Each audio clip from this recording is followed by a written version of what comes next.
Hello children, let us discuss about hydrated and anhydrous substances. So in simple language, just keep in mind when we are talking about hydrated, so we are talking about something or substance with water and anhydrous without water.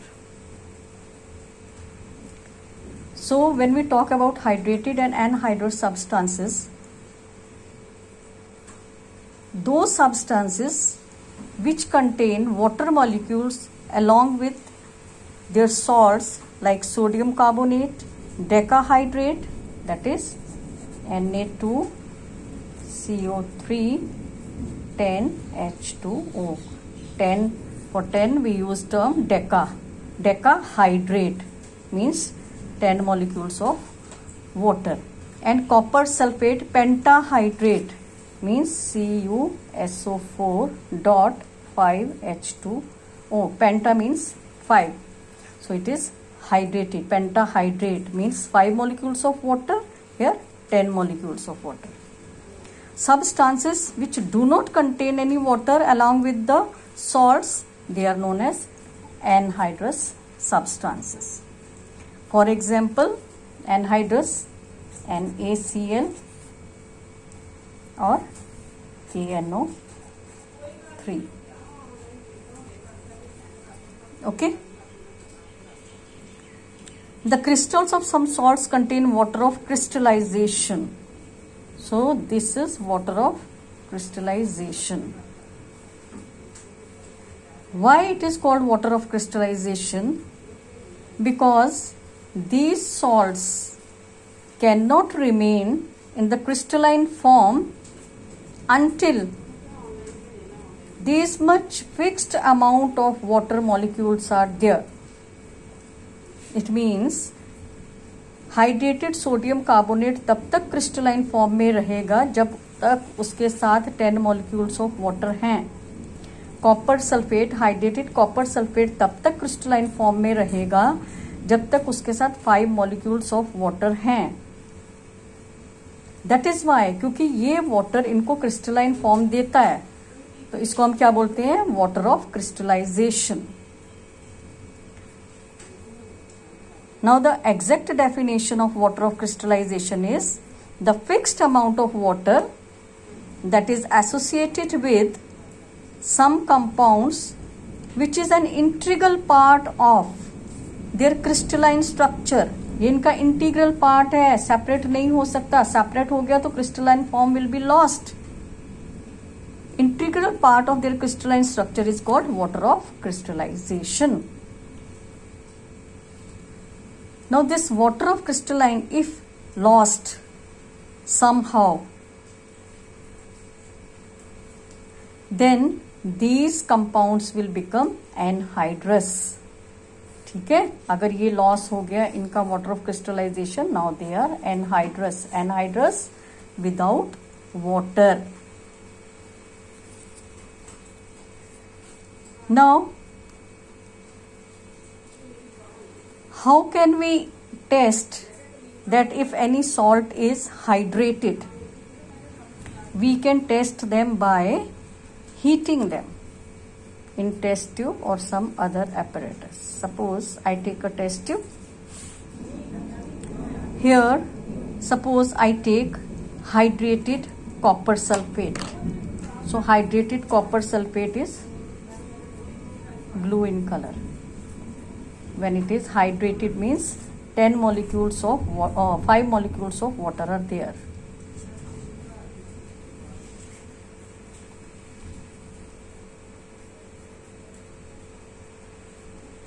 Pentahydrate, 5 molecules of water, so it is copper sulfate which is in hydrated form.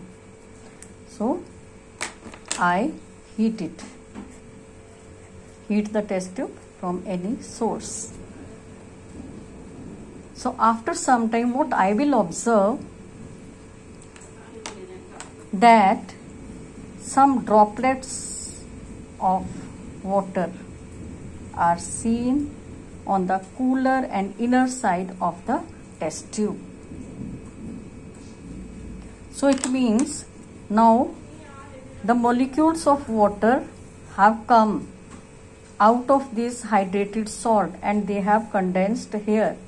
Here these are water vapors on the side of the test tube. Now if observation is asked that what do you observe when hydrated copper sulfate, this is often asked in the exam, that's why, that what do you observe when hydrated copper sulfate is heated in a test tube? So the first observation is that you can see some water vapors on the side of the test tube, and also the color of the salt changes. When it is hydrated with water, it's blue in color, and when it loses water, it becomes anhydrous. Loses water, becomes anhydrous, remains this only, anhydrous. Then it is white in color. So how the reaction goes here? CuSO4 dot 5H2O. So this is hydrated copper sulfate, which is blue in color. So when it is heated, so it separates, it becomes CuSO4 plus 5H2O. This is hydrated.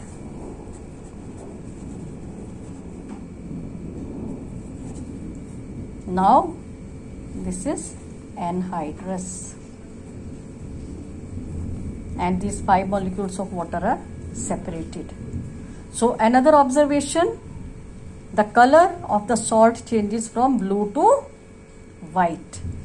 One observation. The other observation, some water vapors can be seen on the side of the test tube.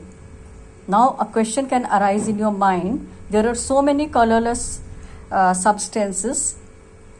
How can we say that it is water only, or how can we sure that it is water only? So we can perform a test for the water. Just like acid and bases, we use litmus paper.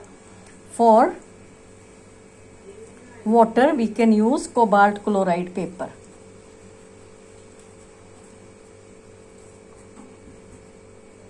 So cobalt chloride paper turns pink in the presence of water vapor.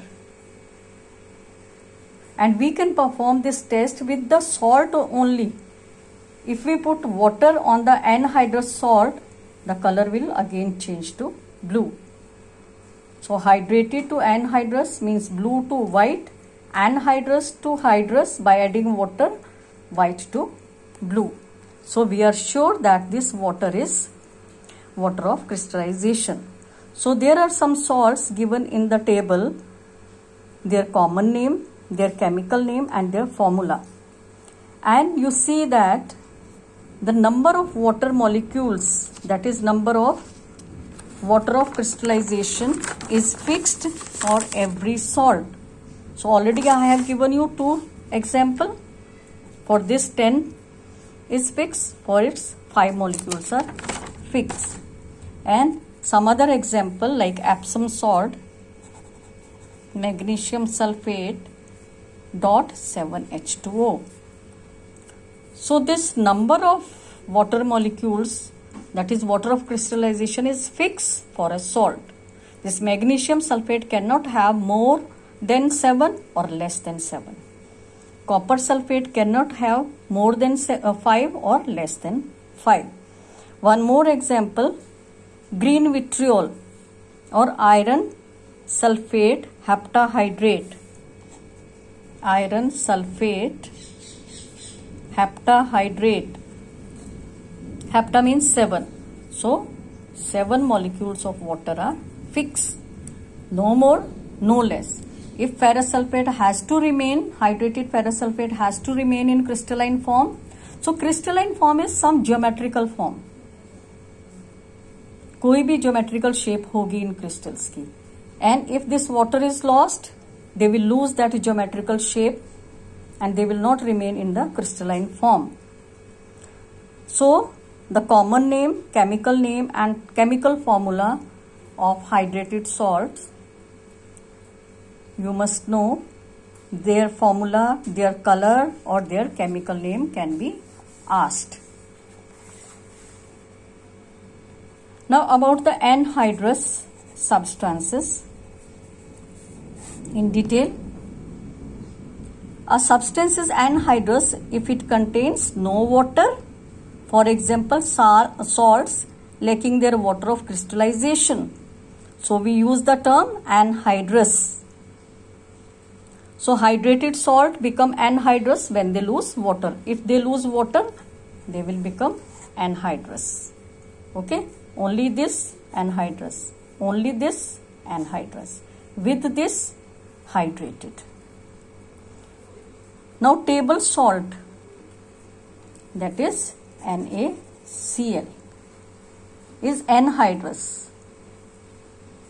Gaseous HCl, dry hydrochloric gas, it is anhydrous.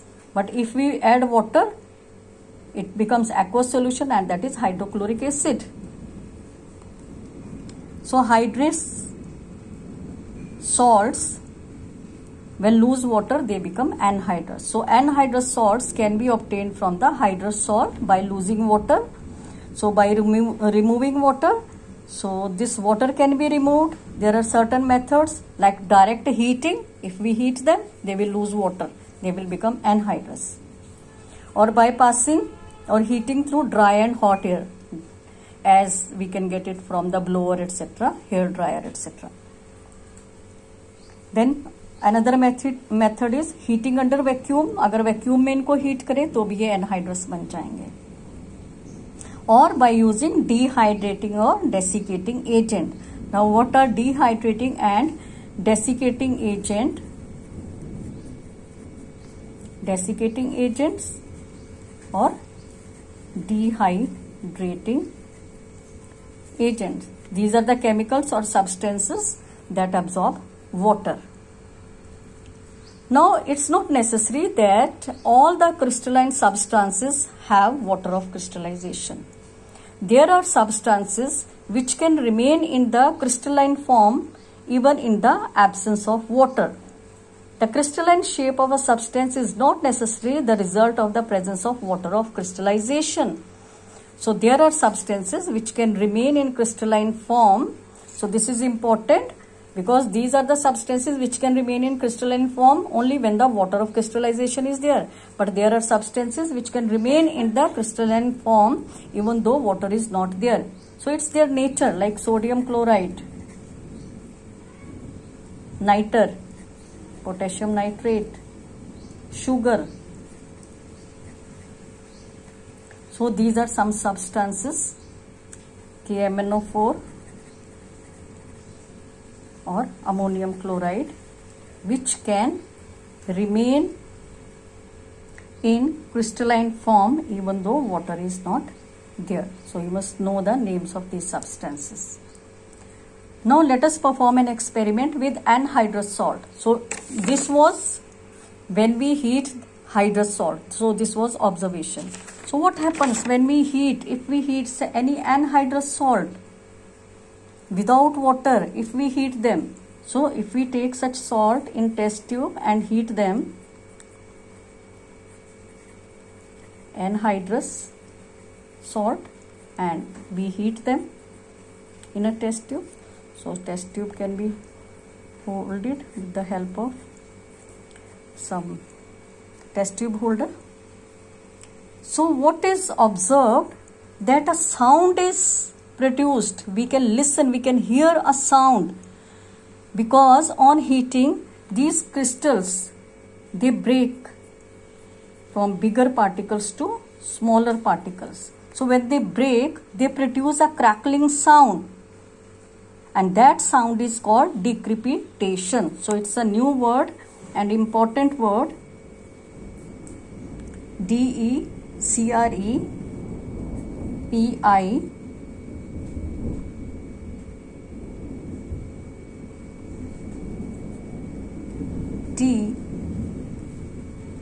ation.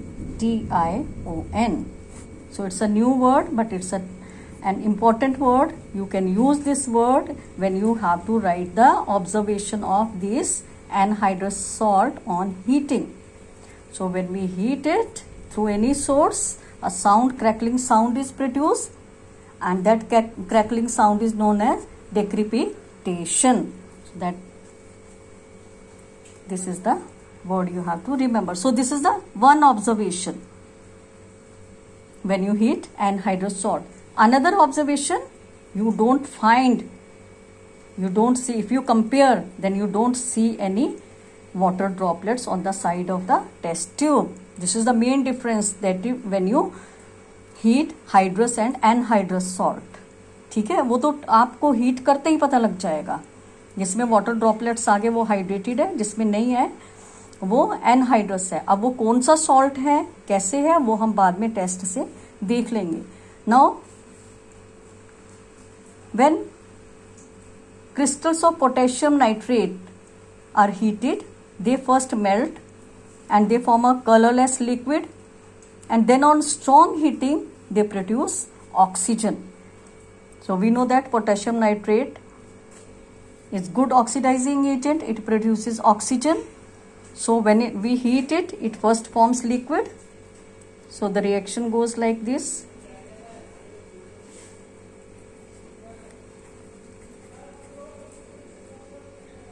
Plus oxygen.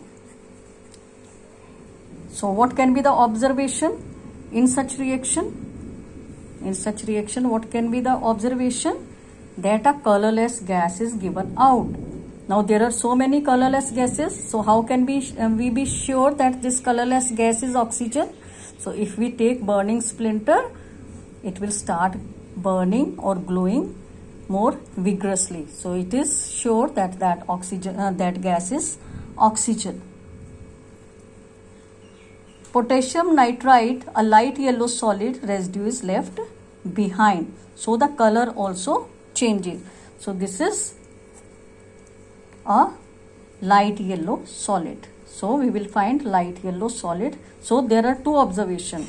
We can see light yellow solid when we heat this potassium nitrate, and also colorless gas, and that gas we can test with the glowing splinter.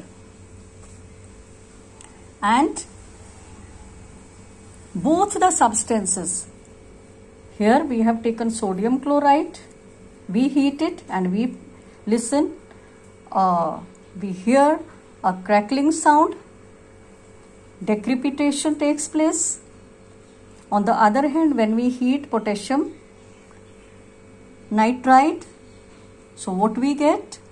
We see light yellow solid left behind, colorless gas given, and this colorless gas is oxygen, and we can test it with glowing splinter. So this was all about the hydrated and anhydrous substances, hydrated and anhydrous salts. So their observation, their name, their formula, all are important. Learn it properly. Thank you.